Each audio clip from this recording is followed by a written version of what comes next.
नमस्कार दोस्तों, एक बार पुनः के रिवीजन की ऑनलाइन क्लासेस में आपका बहुत बहुत स्वागत है। कल की कक्षा में हम चर्चा कर चुके थे जातिवाचक संज्ञा की। हम व्यक्तिवाचक संज्ञा को बहुत अच्छी तरह पढ़ चुके हैं। व्यक्तिवाचक संज्ञा क्या होती है? जहाँ जिन संज्ञा शब्दों से किसी व्यक्ति विशेष या वस्तु विशेष या स्थान विशेष के होने का बोध होता है। उस पार्ट को हमने बहुत अच्छे से समझा। फिर हम आगे गए जातीय संज्ञा की ओर। जातीय संज्ञा में आपने समझा जिन संज्ञा शब्दों से यदि किसी व्यक्ति विशेष का बोध न हो, उसके पूरे वर्ग या समुदाय का बोध हो, तो उसे आप किस में रखेंगे? उसे आप रखते हैं जातिवाचक संज्ञा में। ठीक है। इसके अलावा जातीय संज्ञा के दो भेद हम पढ़ चुके थे। पहला कौन सा था? द्रव्यवाचक संज्ञा। दूसरा कौन सा था? समूह या समुदायवाचक संज्ञा। मैंने एक बात समझाई थी आपको कि सर्वप्रथम अगर देखा जाए तो जितने भी शब्द हैं वे सारे के सारे शब्द जातिवाचक संज्ञा के अंतर्गत ही आते हैं। जब उनको पर्टिकुलर बना दिया जाता है तो वे बन जाते हैं व्यक्तिवाचक संज्ञा। इसके अलावा हमने जाना था कि जातिवाचक संज्ञा से व्यक्तिवाचक संज्ञा में बदलाव। ठीक है। इसके लिए मैंने कल एक उदाहरण लिखा था आपके सामने कि गुप्त जी भारत के राष्ट्र कवि कहलाए। ठीक है। गुप्त जी भारत के क्या कहलाए? राष्ट्र कवि कहलाए। और मैंने कहा था आपको गुप्त जी नाम लेते दिमाग में क्या आ रहा है? क्या सभी गुप्तों का बोध हो रहा है? आपने कहा नहीं सर। क्या चंद्रगुप्त का बोध हो रहा है? नहीं सर। क्या श्रीगुप्त का बोध हो रहा है? नहीं सर। ये गुप्त कौन है? तो भारत के राष्ट्र कवि किसे बताया गया है? मैथिली शरण गुप्त को। तो दिस गुप्त यानी ये गुप्त शब्द इंडिकेट कर रहा है किसको? मैथिली शरण गुप्त को। और दूसरे राष्ट्रकवि हमारे रामधारी सिंह दिनकर को बताया गया है। ठीक है। तो गुप्त जी यहाँ पे कौन संज्ञा है? व्यक्तिवाचक संज्ञा। जो मैंने पॉइंट लिखवाए थे वहीं से ही प्रश्न आते हैं, तो आपको विशेष कर वहाँ पे ध्यान लगाना है। ठीक है। चलिए अब हम आगे चलते हैं अपने अंतिम चरण की ओर। पहला हम पढ़ चुके हैं बहुत अच्छी तरह व्यक्तिवाचक संज्ञा। दूसरी हम पढ़ चुके हैं जातिवाचक संज्ञा। तीसरा हम चलते हैं कहाँ? भाववाचक संज्ञा की ओर। बहुत ही मोस्ट इंपॉर्टेंट पार्ट है भाववाचक संज्ञा। इसे आपको बहुत अच्छी तरह पढ़ना है, थोड़ा सा ध्यानपूर्वक। ठीक है। क्या भाववाचक संज्ञा क्या होती है? नाम से स्पष्ट है। इसे अंग्रेजी में एब्स्ट्रैक्ट नाउन कहते हैं। भाव हमेशा क्या होता है? भाव हमेशा महसूस होता है। भाव हमेशा क्या होता है? महसूस होता है। ये दिखाने की चीज़ ये ना दिखता है, ये केवल क्या होता है? महसूस होता है। अगर आपके सामने कई शब्द ऐसे आ जाएं जो दिखाई नहीं दे, केवल महसूस हो, जिनको महसूस किया जा सकता है, उन शब्दों को आप रखेंगे किनमें? भाववाचक संज्ञा के अंतर्गत उन्हें रखेंगे। ठीक है। तो यहाँ पे देखिए क्या कहता है ये परिभाषा कि किसी भाव कौमा अवस्था, किसी भाव कौमा अवस्था कौमा गुण कौमा दोष कौमा दशा कौमा धर्म आदि के बोधक शब्दों को भाववाचक संज्ञा कहते हैं। यहाँ पे 3-4 शब्द आए: भाव, अवस्था, गुण, दोष, दशा, धर्म। ये धर्म क्या है? धर्म की स्थिति को भी हम जानेंगे। आदि के बोधक, बोधक का मतलब क्या होता है? बोध कराने वाले। बोधक का मतलब क्या होता है? बोध कराने वाले, मतलब क्या कराने वाले? ज्ञान कराने वाले। अगर हमें इन शब्दों को सुने जिनमें भाव, अवस्था, गुण, दो, दशा, धर्म इनका ज्ञान हो, तो वे सारे के सारे शब्द हम रखेंगे किनमें? भाववाचक संज्ञा के अंतर्गत ही उन्हें रखा जाएगा। ठीक है। तब दिमाग में बात आती है सर ये भाववाचक संज्ञा में कैसे रखा जाएगा? थोड़ा सा चर्चा कर लेते हैं हम इस पर बात पे कि कैसे रखा जाएगा। ठीक है। देखिए जैसे कि शब्द आया सुख। बताइए सुख को आप देख सकते हैं क्या? या बता सकते हैं क्या उसकी आकृति कैसी होती है? छोटा है, बड़ा है, नाटा है? क्या कोई रूप, रंग, आकृति कुछ पता है क्या सुख की? नहीं, सुख की कोई रूप, रंग, आकृति नहीं पता है। पता है तो बताइए मुझको। सुख की कोई रूप, रंग, आकृति नहीं है। सुख केवल सुख ही है, क्योंकि सुख को केवल क्या किया जा सकता है? महसूस ही किया जा सकता है। तो ये भाव है।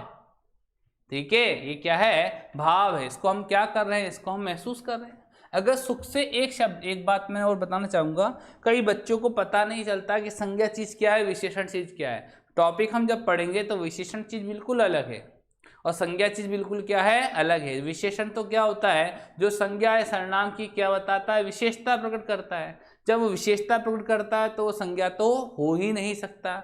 एक बात ये ध्यान करना, अगर शब्द आ जाए सुखी और मैं पूछूं सुखी शब्द क्या है, तो सुखी शब्द अपने आप में क्या है, विशेषण है। सुखी शब्द अपने आप में क्या है, विशेषण है। मैं सुखी हूं तो मेरी क्या कर रहा है, विशेषता प्रकट करने का काम कर रहा है। तो सुख अलग है और सुखी शब्द अलग है। सुख शब्द तो भाव है जो महसूस कर सकते हैं, लेकिन सुखी शब्द क्या है, विशेषण है। इस वाली बात को आपको बहुत अच्छी तरह ध्यान में रखना है, ठीक है। तो मैं बीच बीच में ये वाली बातें बार बार बोलता रहूंगा।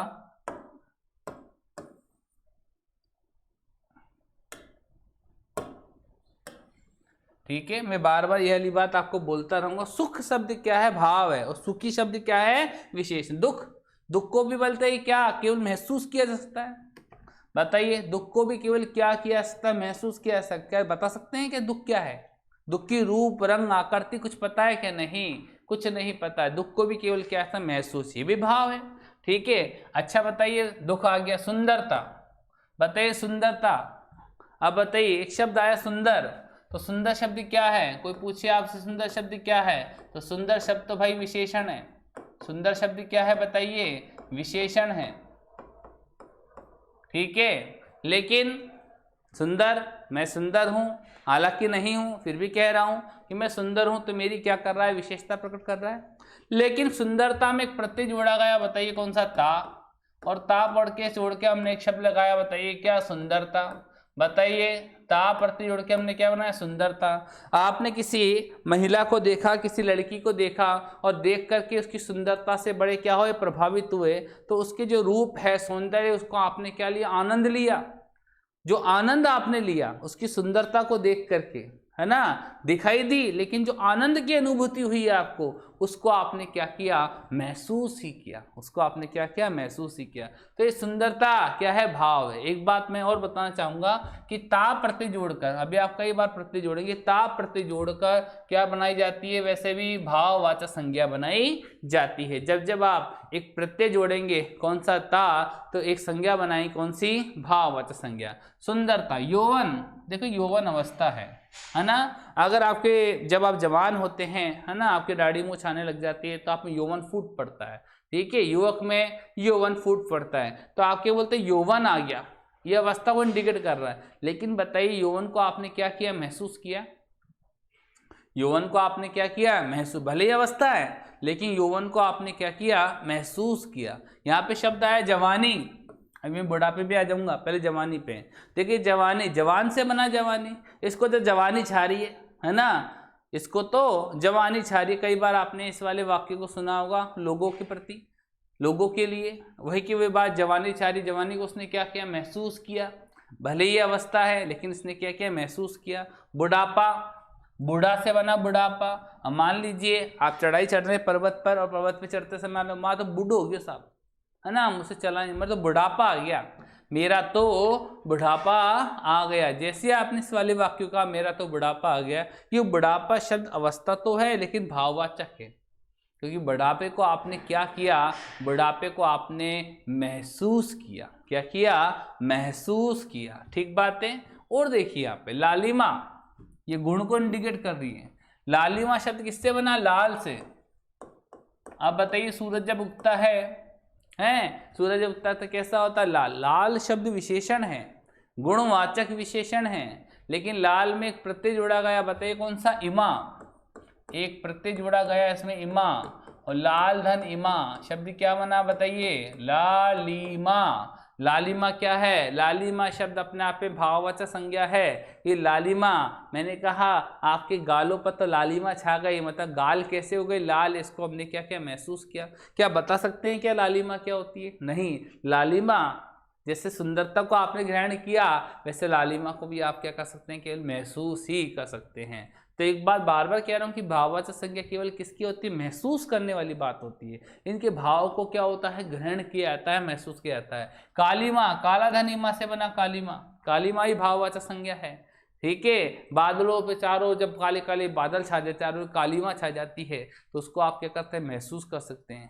ठीक है। लाल गुण है तो कालीमा दोष हो सकता है, क्योंकि आपको पता है काला बुराई का प्रतीक है। ठीक है। मिठास गुण हो सकता है।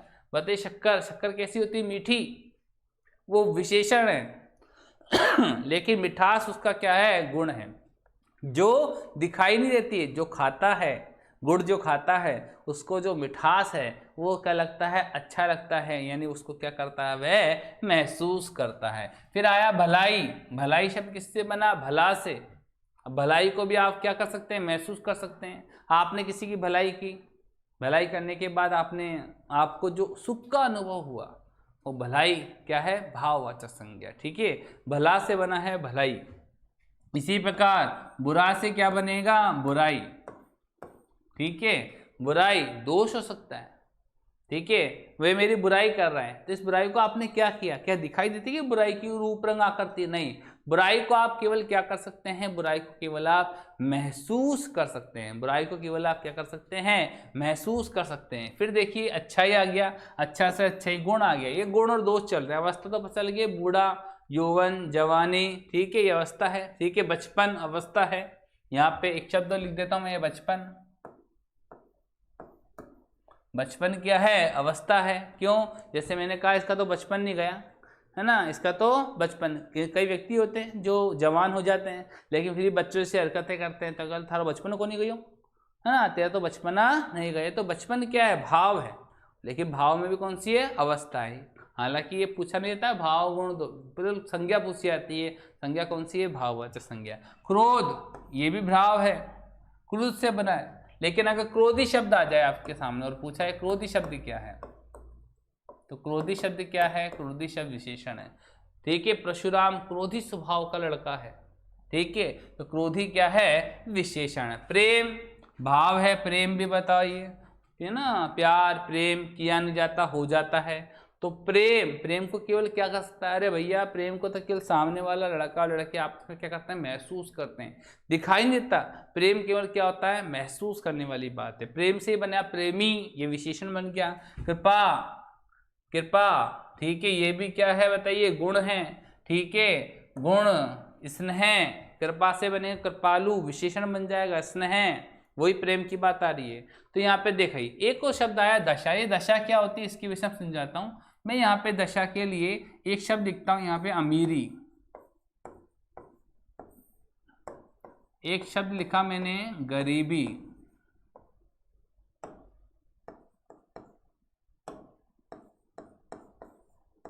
ठीक है, एक शब्द लिखा क्या, अमीरी और गरीबी। दशा, दशा से तात्पर्य होता है स्थिति से, उनकी पोजीशन स्थिति देखी जाएगी।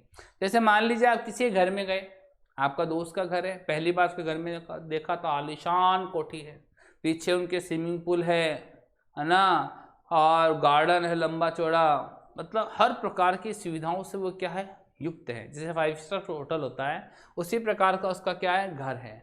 तो बताइए अमीर शब्द तो विशेषण है। जैसे मैं अमीर हूं तो मेरी क्या कर रहा है, विशेषता प्रकट कर रहा है। लेकिन जब उस अमीरी को आपने महसूस किया, उस अमीर के घर में गए और उसके शान और शौकत को देख करके आपने जो महसूस किया, वे क्या कहलाती है, अमीरी। अमीरी क्या है, अमीरी दशा है, जो इंडिकेट करे किसको, भाववाचक संज्ञा को। इसी प्रकार शब्द है गरीबी, गरीब से बना है। मैंने पहले भी कहा था, एक फिल्म आती 3 इडियट, उसके अंदर आमिर खान जाता है अपने दोस्त के घर, राजू के घर, और राजू घर देखता है तो उसकी जो घर की स्थिति रहती है ना, पिताजी पैरालाइज होते हैं, माँ बीमार है, बहन की शादी नहीं होती है, तो वो देख करके उनको पता चलता है, क्या पता चलता है कि इसकी जो घर की कंडीशन है वो ठीक नहीं है। तो गरीबी, इसको आपने क्या किया, महसूस ही किया। जिसको आप महसूस कर रहे हैं, आप सीधे सीधे किस में रख रहे हैं, उसे भाववाचक संज्ञा में रख रहे हैं। तो गरीब से गरीबी बना, गरीब विशेषण है, गरीबी भाववाचक संज्ञा है। तो देखिए मैंने भाव की, अवस्था की, गुण की, दोष की, दशा की चर्चा कर ली। एक शब्द और आया धर्म। सर ये धर्म क्या है, ये धर्म क्या है, इस पर चर्चा कर सकते हैं, इस बात को समझते हैं बहुत अच्छे। धर्म क्या होता है बताइए। एक शब्द मैं लिखता हूं यहाँ पे, कठोर। ये कठोर, मैं बताना चाहूंगा कठोर शब्द क्या है। कठोर शब्द है विशेषण, पत्थर कठोर है, वाक्य बना के देखें तो पत्थर की क्या कर रहा है, विशेषता प्रकट कर रहा है। अब देखिए इतना मोटा आपने पत्थर ले लिया, उस पत्थर का धर्म क्या है, कठोर है, क्योंकि कठोर है उसको आसानी से तोड़ा नहीं जा सकता, कठोर है। और छोटे छोटा कंकड़ ले लिया, तो छोटे छोटा कंकड़ भी जब चावल के साथ दाल के साथ आ जाता है मुंह के अंदर तो मुंह का जायका खराब कर देता है, उसको मुंह थूकना पड़ता है। क्यों थूकना पड़ता है, कि मुंह का जायका खराब हो गया। लेकिन उस छोटे छोटे कंकड़ ने क्या अपने धर्म का त्याग किया, नहीं, अपने धर्म का त्याग नहीं है। बड़े से बड़ा पहाड़ कठोर होता है, छोटे छोटा कंकड़ भी क्या होता है, कठोर हो जाता है। वो पिस जाना पसंद करेगा लेकिन अपने धर्म का त्याग नहीं करेगा। तो कठोर क्या है, विशेषण। लेकिन कठोर से एक प्रत्यय जोड़ता हूं, बताइए कौन सा, ता। कठोर से क्या बना, बताइए कठोरता। कठोर शब्द से क्या बनेगा, कठोरता। ये कठोरता क्या है, भाववाचक संज्ञा। देखिए धर्म की समझाने वाली बात हो रही थी।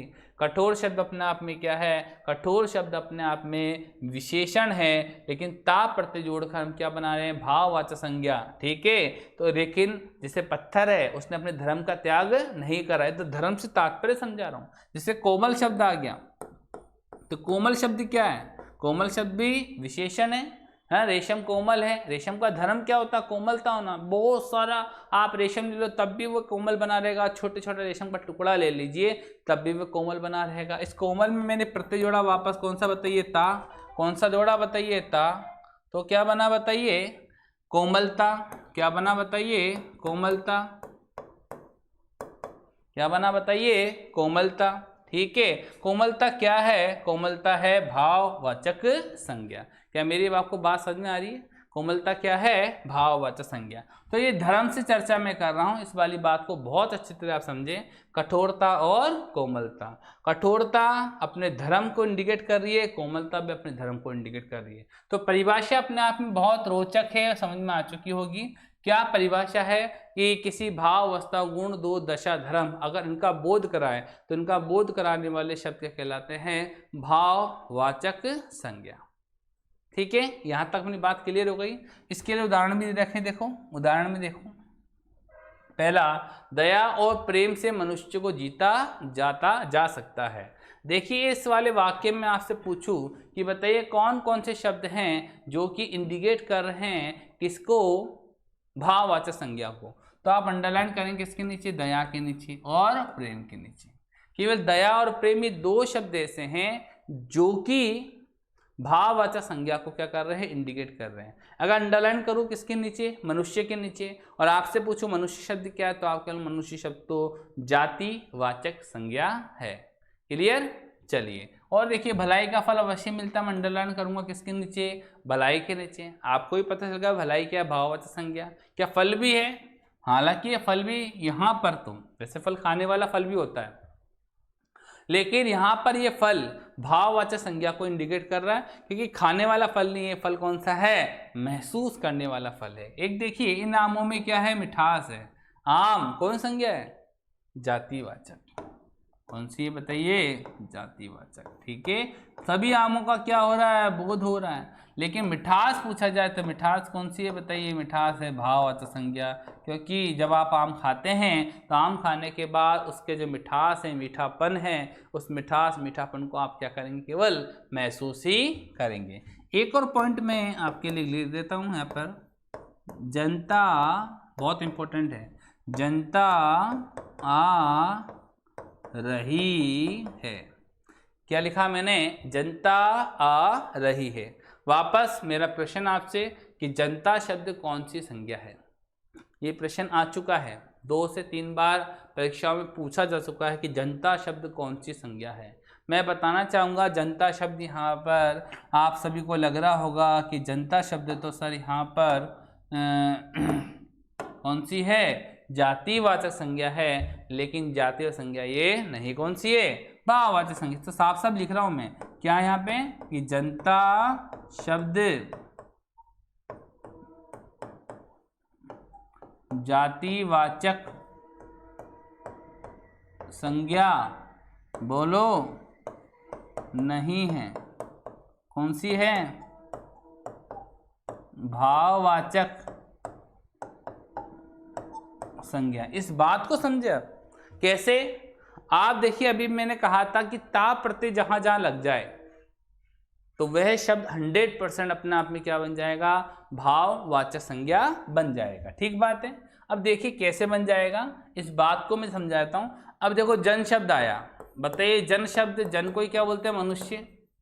तो मनुष्य कहो या जन कहो, बात तो एक ही, जन जन की आवाज, यानी प्रत्येक मनुष्य की आवाज। ठीक बात है। जन और मनुष्य दोनों ही कौन सी है? जन और मनुष्य दोनों ही जातिवाचक संज्ञा है। लेकिन अभी मैंने कहा कि आप यदि ता प्रत्यय जोड़ते हैं तो ता प्रत्यय जोड़कर आप क्या बनाते हैं? भाववाचक संज्ञा। बताइए जन से क्या बनेगा? जनता। और मनुष्य से क्या बनेगा? बताइए मनुष्यता। अभी मैंने कहा, बताइए मनुष्यता कौन संज्ञा है? तो आप कहेंगे मनुष्यता तो भाववाचक संज्ञा है। उसी प्रकार मैंने कहा अगर मनुष्यता भाववाचक संज्ञा तो जनता क्या? जनता भी क्या है? भाववाचक संज्ञा है। तो ध्यान करके जाना बहुत अच्छी तरह कि जनता शब्द कौन सी संज्ञा है? जनता शब्द भाववाचक संज्ञा है, जातिवाचक संज्ञा नहीं। एक दो बातें आपको ध्यान करनी पड़ेगी। ठीक है। इसके अलावा विशेष बिंदु, कल जैसे हमने व्यक्तिवाचक संज्ञा पढ़ी थी, तो व्यक्तिवाचक संज्ञा में विशेष बिंदु क्वेश्चंस आएंगे तो यहीं से आते हैं, इसका ध्यान करना है। पहला आपने पढ़ा था व्यक्ति से जाति में, फिर विशेष बिंदु में आपने पढ़ा जातिवाचक जाति से व्यक्ति में। यहाँ पे हम भाव में क्या पढ़ रहे हैं? भाव के अंदर पढ़ रहे हैं भाववाचक संज्ञा से जातिवाचक संज्ञा में बदलाव। क्या पढ़ रहे हैं? भाववाचक संज्ञा से जातिवाचक संज्ञा में बदलाव। इंपॉर्टेंट बात, अब भाववाचक अगर संज्ञा शब्द आ जाए तो आप उसे किस प्रकार जातिवाचक संज्ञा में बदलेंगे, इस पे हमें क्या करनी है? चर्चा करनी है। ठीक है। तो यहाँ पे पॉइंट क्या कहता है? ये पॉइंट कहता है कि भाववाचक संज्ञा सदैव एकवचन रूप में प्रयुक्त होती है। यहाँ तक अपनी बातें समझ में आ चुकी है, क्योंकि अभी आपने पढ़ा था कि व्यक्तिवाचक संज्ञा सदैव क्या होती है? एकवचन। और जातिवाचक संज्ञा भी सदैव क्या होती है? एकवचन और बहुवचन। और भाववाचक क्या होती है? एकवचन। यानी जो भी बन जाए बहुवचन उसे आप किस में रखेंगे? उसे आप सीधा सीधा रख सकते हैं जातिवाचक संज्ञा में, क्योंकि अभी आपने पढ़ा कि व्यक्ति भी एकवचन होती है और भाव भी क्या होती है? एकवचन। यानी स्पष्ट है जो भी बन जाए बहुवचन उसे आप किस में रखेंगे? जातिवाचक संज्ञा में। तो क्या कहता है? जब भाववाचक संज्ञा बहुवचन रूप धारण कर लेती है तो जातिवाचक संज्ञा बन जाती है। क्लियर हो गई बात? जब आपके सामने भाववाचक संज्ञा बहुवचन रूप धारण कर लेती है तो क्या बन जाएगी? जातिवाचक संज्ञा बने जाती है। क्लियर? तो बहुत इंपॉर्टेंट पॉइंट है, कई बार प्रश्न आते हैं इन पॉइंटों में से, विशेष बिंदुओं में से। पहला पॉइंट क्या कहता है? बुराइयों से बचो। देखिए शब्द क्या आया? बुराई। बताइए बुराई। बुराई शब्द कौन संज्ञा है? बुराई शब्द है भाववाचक संज्ञा। बुराई को आप महसूस कर सकते हैं, और बुराई का हमने बहुवचन बनाया, क्या बना? बताइए बुराइयों। अब बताइए एक बुराई की बात हो रही है, सोचो आप खुद ही, क्या एक बुराई की बात हो रही है? क्या आप कहोगे नहीं? मैंने कहा बुराइयों से बचो, तो बुराइयों भैया एक बुराई की बात नहीं हो रही है, सभी प्रकार की बुराइयों की क्या हो रही है? चर्चा हो रही है। जब सभी प्रकार की बुराइयों की चर्चा हो रही है तो एक बुराई रही नहीं, सभी हो गई, तो ऑटोमेटिक किसमें चल जाएगी? जातिवाचक संज्ञा में। ठीक बात है। बुराइयों से बचो, सोचने वाली बात है, एक बुराई की बात नहीं हो रही, सही प्रकार की बुराइयों की चर्चा हो रही है। ठीक है। कोई लड़का है दारू पीता, नशा भी करता है, नशे के अंदर भिन्न प्रकार के नशे करता है, तो इसमें एक नहीं अनेक बुराई है। मैंने कहा बुराइयों से बचो, तो एक शो छोड़ेगा क्या? नहीं, सभी प्रकार की बुराइयों को उसको क्या करना पड़ेगा? छोड़ना पड़ेगा। तो बुराइयों से बचो, बुराइयां कौन सी है? बताइए। बुराइयां हैं जातिवाचक संज्ञा, क्योंकि यहाँ पर एक बुराई की चर्चा नहीं हो रही है, एक से अधिक बुराइयों की क्या हो रही है? चर्चा हो रही है। ठीक है। ओके। आप देखिए हम दोनों के बीच न जाने कब दूरियां बढ़ गई। देखो शब्द क्या आया? दूरी। इस बात को समझे। एक शब्द आता दूरी। दूरी शब्द भाववाचक संज्ञा है। दूरी नापने वाली दूरी नहीं कि सर जातिवचन डाल नापा जा, नहीं। दूरी जो पास रहते हुए भी क्या है? दूर दूर है। ये दूरी महसूस करने वाली दूरी है। कौन सी है? महसूस करने वाली दूरी है। जैसे कि मान लीजिए घर के अंदर पति और पत्नी है, किसी बात को लेकर विवाद हो गया, एक दिन दो दिन नहीं बोले, 5 दिन बीत गए, महीना भर बीत गया, साल भर बीत गया, और लेकिन आपस में चर्चा नहीं करे, कोई बातचीत नहीं कर रहे, तो बताइए धीरे धीरे क्या हो जाएगी? दूरियां। अब दूरी एक प्रकार की, सभी प्रकार की दूरियों की चर्चा हो रही है। जीवन जो दाम्पत्य जीवन है, दाम्पत्य जीवन के सभी प्रकार की दूरियों की क्या हो रही चर्चा हो रही है। एक की चर्चा नहीं हो रही है, वो क्यों बात कर रहे हैं, हम दोनों के बीच न जाने कब दूरियां बढ़ गई। अब दूरी एक वचन नहीं होगा, क्या हो गया बहुवचन, और बहुवचन बनते किसमें जाएगा बताइए, जातिवाचक संज्ञा में। इसमें जाएगा जातिवाचक संज्ञा में। क्या मेरी बात आपको समझ में आ रही है? और देखिए, गरीबों को बच्चों की पढ़ाइयाँ ही मार देती है, शब्द आया जैसे दूर से क्या बना बताइए, दूरिया, है ना।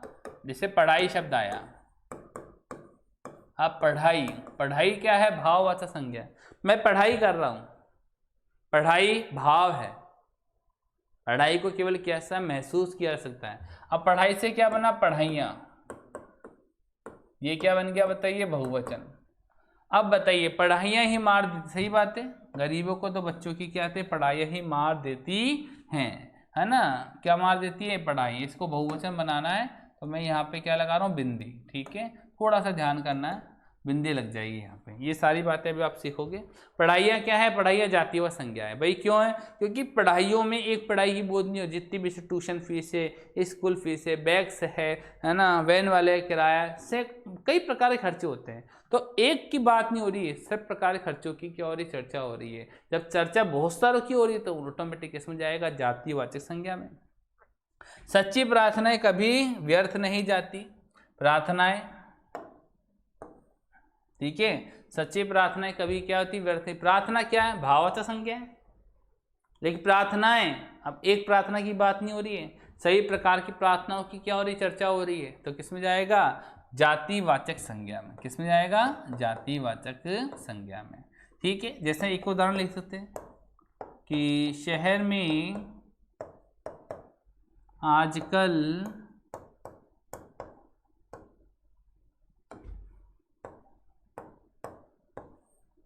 चोरियां बहुत हो रही हैं, ठीक है। शहर में आजकल चोरियां क्या हो रही है, बहुत हो रही हैं। मेरा प्रश्न, चोरियां शब्द कौन संज्ञा है, ठीक है। एक शब्द आया चोर, जातिवाचक संज्ञा है, सभी चोरों का क्या हो रहा है, बोध हो रहा है। लेकिन चोर से क्या बना, चोरी, चोरी शब्द क्या है, चोरी शब्द है भाववाचक संज्ञा। मेरे घर चोरी हो गई, महसूस कर सकते हैं। और चोरी से क्या बना बताइए, चोरिया, ये क्या बन गई, जातिवाचक संज्ञा। क्योंकि यहाँ पर एक चोरी की चर्चा नहीं हो रही, सही प्रकार की चोरियों की क्या हो रही है, चर्चा हो रही है। इस कारण में चोरियां शब्द किस में रखूंगा, जातिवाचक संज्ञा में। क्या मेरी बात आपको अच्छी तरह समझ में आ रही है? मैंने अपनी बात को बहुत अच्छे से समझा दिया। हम 3 पार्ट पढ़ चुके हैं। पहला आप सभी को पता है व्यक्तिवाचक संज्ञा, दूसरा हम पढ़ चुके हैं जातिवाचक संज्ञा, उसके 2 उपभेद पढ़े हमने, द्रव्यवाचक और दूसरा समूह या समुदायवाचक। तीसरा हम पढ़ चुके हैं बहुत अच्छी तरह भाववाचक संज्ञा। अब आपको शब्द सुनना है, शब्द को सुनते के साथ ही उसकी संज्ञा का निर्धारण करना, संज्ञा बताने कौन सी व्यक्ति है, जाति है या भाव है, ठीक है। इसके अलावा 1-2 बातें और हैं, ठीक है, उस पर भी चर्चा कर लेते हैं। आगे क्या लिखा है, भाववाचक संज्ञाएं 5 प्रकार के शब्दों से बनती है, ठीक है।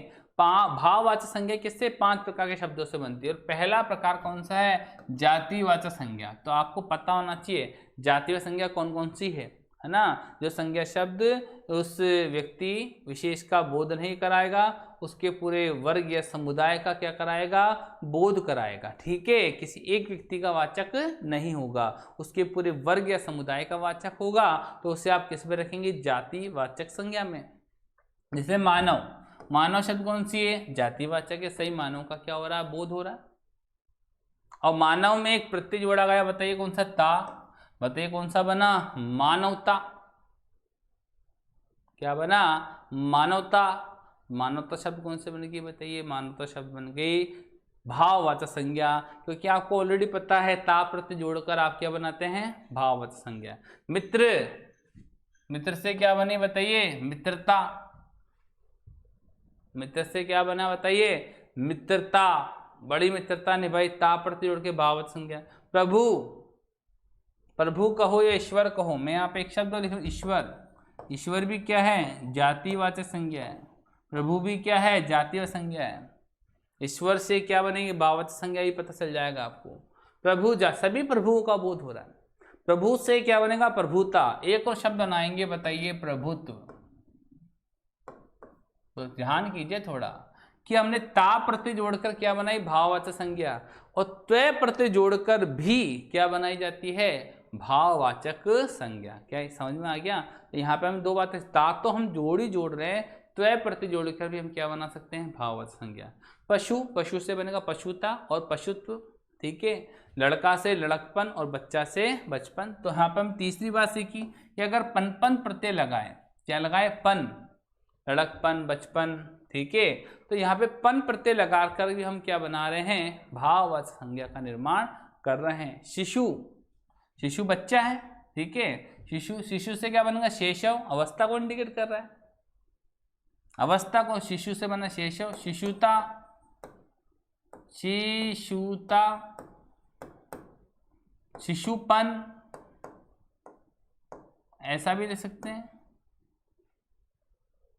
ठीक है, ऐसा भी ले सकते हैं, शिशुपन, सब भाववाचक संज्ञा है। गुरु से क्या बनेगा, गौरव, एक गुरुता, भी शब्द बन सकता है, ता प्रत्यय लगा के भाववाचक संज्ञा। गुरु से गौरव कैसे बना, ये बात का विषय है ना। विभु से वैभव, विभुता,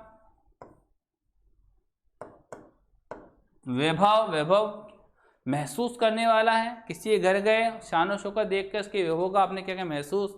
भक्त से क्या बना, भक्ति, नौकर से नौकरी, चोर से चोरी, सेवक से सेवा, सेवक क्या करता है, सेवा करने का काम, सेवा महसूस कर सकते। ईश्वर, ईश्वर से बनेगा ऐश्वर्य। एक और शब्द दे सकते हैं, ईश्वरत्व। ठीक है, ऐश्वर्य और ईश्वरत्व ये दोनों भी क्या है, भाववाचक संज्ञा ही है। ठीक है, ईश्वर से ऐश्वर्य कैसे बना, ये आप धीरे धीरे मुझसे सीखेंगे जब एक एक बात को हम समझेंगे। ठीक है, आने वाले समय में। अब देखिए, सर्वनाम शब्दों से, सर्वनाम शब्दों से भी हम क्या बना सकते हैं, सर्वनाम शब्दों से भी हम भाववाचक संज्ञा बना सकते हैं। अपना, साफ साफ नजर आ रहा, अपना से क्या बनेगा, अपनापन। ओ, मुझसे बड़ा अपनापन दिखाता है। ये अपनापन क्या था, महसूस करने वाली बात है। अपनापन या अपना, तो अभी मैंने कहा था कि पन और त्वय प्रत्यय लगाकर हम क्या बना सकते हैं, भाववाचक संज्ञा बना सकते हैं। निज, निजत्व, एक और शब्द बनेगा, निज से निजत्व, निजता, क्या बन सकता है, निजता। ठीक है, निजता। मम, मम से क्या बनेगा, ममता, महसूस करने। ममत्व, ये ममत्व शब्द भी कौन संज्ञा है, ममत्व शब्द भी भाववाचक संज्ञा है। सर्व, सॉरी, सर्व, सर्व से क्या बनेगा, सर्वस्व, क्या बनेगा, सर्वस्व, मतलब सब। आप से क्या बनेगा, आपा। इसको थोड़ा ध्यान करना है, बच्चे इस पे थोड़े कंफ्यूजन होते हैं। तो आपा कैसे बनेगा, देखिए मैंने वाक्य का, आप सर्वनाम है, निजवाचक सर्वनाम है। ठीक है, आप भी यहाँ पे क्या है, जैसे अपना निजवाचक है वैसे आप भी निजवाचक सर्वनाम है, ऐसा आपको पढ़ाएंगे जब पता चलेगा, है ना। मध्यम पुरुष भी होता है, अन्य पुरुष की भूमिका भी अदा करता है। डिपेंड होता है सेंटेंस पर, सेंटेंस कैसा कहा गया। मैंने कहा वह अपने आपे में नहीं रहता है, वह अपने आपे में नहीं रहता है। ठीक है, अब वह आपा खो बैठा, वह आपा खो बैठा। आपा क्या हो गया, आपा का मतलब हो गया आप, यानी स्वयं, स्वयं पर नियंत्रण। किस पर नियंत्रण, स्वयं पर नियंत्रण। ठीक है, तो आपसे क्या बना, आपा, आपा खो बैठा, इसका मतलब स्वयं पर नियंत्रण खो बैठा। आपे को तो भैया महसूस ही किया जा सकता है। ठीक है, और देखिए विशेषण शब्दों से, विशेषण जो संज्ञा सर्वनाम की क्या करे, विशेषता प्रकट करे। मैंने कहा संज्ञा चीज अलग है, मैं एक दो शब्द लिखता हूं आपके सामने नए नए। संज्ञा चीज अलग है, विशेषण चीज क्या है, बिल्कुल अलग है। ठीक है, साफ से क्या बनेगा, सफाई, सफाई को, ये कमरा साफ है तो साफ साफ तो विशेषण है, कमरे की विशेषता प्रकट कर रहा है। लेकिन साफ से क्या बना बताइए, सफाई। सफाई को केवल क्या कर सकते हैं, सफाई को महसूस किया जा सकता है। अच्छा से क्या बनेगा बताइए, अच्छाई।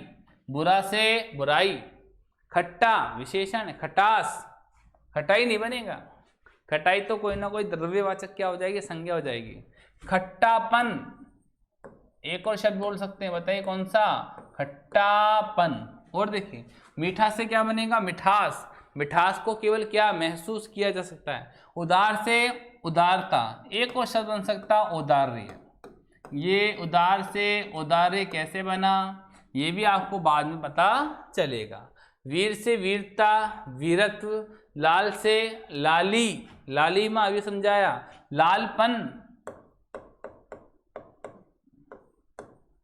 ठीक है, लालपन ये भी कह सकते हैं। और देखिए बूढ़ा से बुढ़ापा, आलसी से आलस्य, प्यासा, प्यास, प्यास को केवल क्या कर सकते हैं, महसूस कर सकते हैं। प्यासा क्या है, प्यासा शब्द विशेषण है। एक कौवा प्यासा था। एक शब्द आया चलो भूखा, भूखा शब्द क्या है, भूखा, भूखा शब्द विशेषण है, मैं भूखा हूं। लेकिन अगर इसमें भूख शब्द आ जाए तो भूख शब्द क्या है, भूख शब्द भाववाचक संज्ञा है। भूख शब्द क्या है, भाववाचक संज्ञा। भूख को केवल क्या महसूस किया जा सकता है। एक शब्द आया स्वस्थ, स्वस्थ शब्द क्या है, स्वस्थ शब्द भी भाववाचक संज्ञा, सॉरी स्वस्थ शब्द विशेषण है। मैं स्वस्थ हूं, मेरी विशेषता प्रकट कर रहा है। लेकिन स्वस्थ में अगर भाव छुपा हो तो क्या करेंगे, स्वस्थ कब जांचा जाएगा, जब उसके स्वास्थ्य की जांच होगी। किसकी जांच होगी बताइए, उसके स्वास्थ्य की। और एक और शब्द बन सकता है इसका स्वस्थता, इससे भी हम किस में रख सकते हैं, भाववाचक संज्ञा में। क्या मेरी बात समझ में आ रही है। ये भी अपने आप में भी क्या है, विशेषण है। और विशेषणों से भी हम क्या बना सकते हैं, भाववाचक संज्ञा। अब देखिए क्रिया से भाववाचक संज्ञा बनाना, क्रिया से भी हम क्या बना सकते हैं, भाववाचक संज्ञा। देखिए जैसे खेलना, खेलना, खेल, कई बार आपने सुना होगा, देखो खेल खेल की भावना से खेलना चाहिए। तो खेलना क्रिया है और आपसे पूछा है खेलना शब्द में कौन सा है, तो मतलब खेल। खेलना में क्या छुपा हुआ बताइए, खेल। खेलना शब्द में क्या छुपा हुआ है बताइए, खेल। लूटना, लूट, ठीक है, मुझे लूट लिया गया या मैं लुट गया, ये दोनों क्या है, भाव है, महसूस कर सकते हैं। जीतना, जीत। हंसना, हंसी, तुम्हें बड़ी हंसी आ रही है, हंसी को आप केवल क्या कर सकते हैं, आप महसूस कर सकते हैं। चढ़ना, चढ़ाई, जैसे पहाड़ पे चढ़ रहे हैं मान लीजिए आप, है ना, जब पहाड़ पे चढ़ रहे हैं तो यार देखा चढ़ता है, अरे बड़ी चढ़ाई है यहाँ पे, तो इस चढ़ाई को आपने क्या किया, महसूस किया, है ना। पढ़ना, पढ़ाई, इस सारे शब्द जब आप प्रत्यय जोड़ेंगे ना, तो प्रत्यय जोड़ते समय आप सैकड़ों शब्द बनाएंगे, तब आपको पता अच्छा ये संज्ञा है, सर्वनाम, धीरे धीरे पता चलेगा, ठीक है। लिखना, लिखाई, है ना, कई बार आपने सुना होगा यार आपकी लिखाई तो बड़ी अच्छी है, लिखाई को आपने महसूस किया। लिखावट बड़ी सुंदर है, महसूस कर सकते हैं। थकना, थकान, थकावट। चुनना, चुनाव, चुनना क्रिया है। आपको मैं बताऊंगा ये नाना लगा करके हम धातु रूपों के साथ ना शब्दांश जोड़कर हिंदी की सामान्य क्रियाएं बनाते हैं, ठीक है। ये आपको बाद में पता चलेगा। क्रिया तो पता ही, घबराना क्रिया है, घबराहट भाववाचक संज्ञा, मुझे बड़ी घबराहट हो रही है, मुझे घबराहट हो, महसूस कर सकते हैं। उड़ना, उड़ान, लेना देना और लेन देन, ठीक है, ये भी सब क्या है, भाववाचक संज्ञा। बन रहे कैसे, धीरे धीरे पता चलेगा ये सारी बातें। लास्ट जो रह गया अव्यय शब्दों से, याद कीजिए जब मैंने आपको शब्दों की प्रकार पढ़ाए थे तो व्याकरणिक विवेचन रूप प्रयोग के आधार शब्द के दो प्रकार थे, विकारी और अविकारी। और अविकारी का एक और नाम मैंने आपको उस समय बताया था, बताइए क्या, अव्यय, ठीक है। तो जब जब वाक्य बनाते हैं तो वाक्य में दो ही प्रकार के शब्दों का क्या होता है, प्रयोग होता है। वाक्य में कितने, दो प्रकार के शब्दों का प्रयोग होता है, पहला विकारी, दूसरा अविकारी। अविकारी को क्या कहते हैं, अव्यय। अ माने नहीं, व्यय माने खर्च होना, यानी जिसको खर्च नहीं किया जा सके, ठीक है। तो बताइए अब एक शब्द है ऊपर, ऊपर से क्या बना, ऊपर से बना ऊपरी, ऊपरी, ऊपरीपन या ऊपरी, ऊपरी को आप केवल क्या सकते हैं, महसूस कर सकते हैं। दूर, दूरी, दूर अव्यय है। अव्यय क्या होते हैं बाद में पता चलेगा आपको, है ना। जब आप वाक्य बनाते हैं तो वाक्य में दो ही प्रकार के शब्दों का प्रयोग होता है, विकारी और अविकारी। ठीक है, तो दूर से क्या बना, दूरी। दूरी कौन सी, महसूस करने वाली। समीप से सामीप्य, एक समीपता ही बन सकता है, समीपता। इसी प्रकार निकट से निकटता, एक और शब्द बन सकता है निकट्य।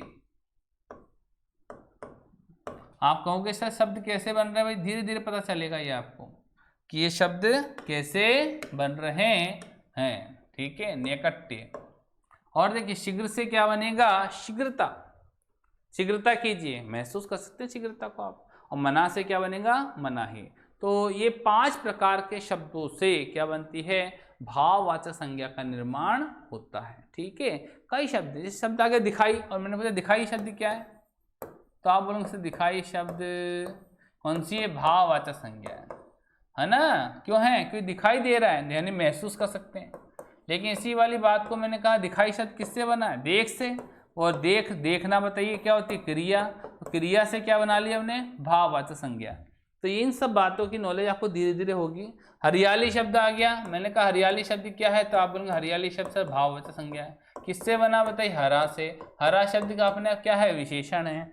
तो प्रश्न इस प्रकार के आते हैं कि भैया यहाँ पे भाववाचक संज्ञा बनी है तो किन से बनी है, संज्ञा से बनी, जातीय संज्ञा से बनी है, क्रिया से बना है, विशेषण से बना है, सर्वनाम से बना है, या फिर अव्यय शब्दों से मिलकर के बना है। ये सारी की सारी बातें की आपकी नॉलेज होगी जब आप एक पूरा का पूरा हिंदी व्याकरण का ज्ञान प्राप्त कर लेंगे। और प्रत्येक का जब टॉपिक आएगा तो इस वाली बात को बहुत अच्छी तरह और भी समझाया जाएगा। ठीक है, तो आज के लिए इतना ही बहुत है, और मैं आशा करता हूँ कि मेरे द्वारा बताई गई सारी बातें आप समझ रहे होंगे, और आपका दिन शुभ हो। धन्यवाद।